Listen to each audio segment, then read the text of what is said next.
We are back on Inside Politics. Our guest today is Vanderbilt Law Professor Dr. Michael Newton. He is an expert in the area of the conduct of hostilities on a national and worldwide level. He's also an expert about war crimes. Professor Newton, what's the difference between the World Court and the International Court, and what are the powers of each one? Because I think they're a little bit different, aren't they?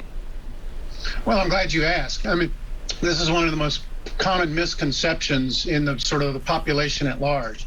When people say the World Court, sometimes they're talking about the International Criminal Court, which is a treaty-based body in The Hague that adjudicates war crimes and crimes against humanity and genocide. But also in The Hague, in the Peace Palace, is the International Court of Justice, which adjudicates disputes between states. And so right now, with respect to Ukraine, the International Criminal Court has criminal investigations going, and longstanding, that you'll see some results from those. But there's also been a case lodged at the International Court of Justice on the civil side by the Ukrainian government, essentially to argue that no state has the power to abuse the law of genocide as a pretext for invasion. So that's a civil complaint designed to clarify the law of genocide. So one is civil, one is criminal. Do you expect to see actions in both courts on this matter? Do you think there's going to be some action to do in terms of cases being brought in both the World Court and in the International Criminal Court? There already is. I mean, I think absolutely the International Court of Justice case, which is about interpreting the law of genocide, is already underway. The ICC, the criminal court side, is in its early investigative phases.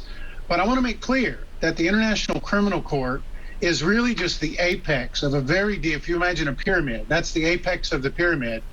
That's going to do a very handful of cases. But you're going to see a lot of other cases brought under the Geneva Conventions in domestic systems around the world. And honestly, from my perspective, it's going to take a consolidated effort, a homogeneous, comprehensive effort to get as many of those war criminals brought to justice as possible. You're going to have a lot of different forums. In terms of this being paid serious attention to by Russia or the United States, do either of these countries belong to either one of these bodies, and are they going to pay any attention to what happens if they do take action? Oh, yes. I mean, neither the United States nor Russia is a party to the International Criminal Court. And the only reason that's really relevant is in terms of the crime of aggression. A lot of people say, well, this is aggression. So therefore, the ICC, which has jurisdiction over the crime of aggression, can also prosecute that. And the answer is no, it can't as a technical matter. So if you see aggression prosecuted, it'll be in another way, another venue, which I can talk about if you'd like. But on the war crimes piece, there's no question the International Criminal Court has jurisdiction because of all these state referrals. On the ICJ side, in terms of interpreting the law of genocide, Ukraine already has a standing case and a fine legal team, and those proceedings have already begun. That's a civil dispute between states about the normative content of the law of genocide. But those are connected at some deep level. Taking it into a slightly different area, you're also considered to be an expert on terrorism. Is what Russia doing, both in terms of its invasion of its neighbor Ukraine and the way it's waging the war there, are those acts of terrorism not necessarily just war crimes? Technically, no, because terrorism has a very deep, rigid body of treaty-based law. Here, the right body of law is what people would say generally atrocity crimes, and by that, it means war crimes, of course. But some of what the Russians are doing are crimes against humanity. For example, in occupied Ukraine, you have lots of crimes against humanity being committed, and Donetsk, and predictably in Kiev. If they take Kyiv, you'll see crimes against humanity and war crimes, technical violations of the Fourth Geneva Convention. And you may also see genocide. I mean, there's already been discussion from Ukrainian officials that what's really going on is genocide. Each of those are different bodies of law, but all carry criminal penalties. Let me ask you a more basic question in some of this. Some people are going to hear all this stuff. They see there's a lot. They see these videos. They feel like there are war crimes being on. There's certainly lots of things to investigate.